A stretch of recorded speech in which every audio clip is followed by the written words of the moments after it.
नमस्कार मॅडम. नमस्कार. आपलं नाव? दीपाली प्रवीण चव्हाण. ओके. किती वय आहे तुमचं? 33. तुम्हाला डायबिटीस होता ना? हो. किती वर्षापासून? 3 वर्षापासून. काय प्रॉब्लेम होते तुमचे? डायबिटीसमुळे काय त्रास व्हायचा? मला सतत चक्कर येणे, सततची चक्कर यायची, पायाला मुंग्या यायच्या आणि कायम निगेटिव्ह येणार. ओके. पॉझिटिव्ह असं काहीच वाटत नव्हतं. हां, मग किती गोळ्या चालू होत्या तुम्हाला? मला तीन गोळ्या चालू होत्या.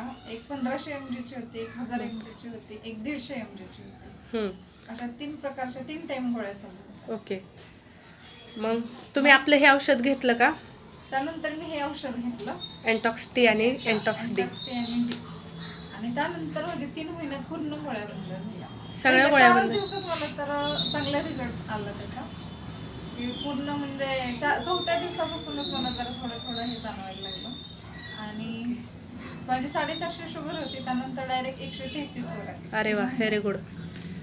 चांगला रिझल्ट आला तुम्हाला. हो, चांगला result. मग आता तुम्हाला गोळी चालू आहे का? नाही, मला गोळ्या चालू नाही. सगळं क्लिअर झालं? सगळं बंद झाले. किती महिने झालं आता औषध घेत आहे? औषध आता मी 4 महिने झाले. ओके. छान. म्हणजे चांगला रिझल्ट आला एकंदरीत तुम्हाला. समर्थ सोशल फाउंडेशनच्या वतीने तुम्हाला आरोग्यासाठी खूप खूप शुभेच्छा. थँक्यू. धन्यवाद. वेलकम.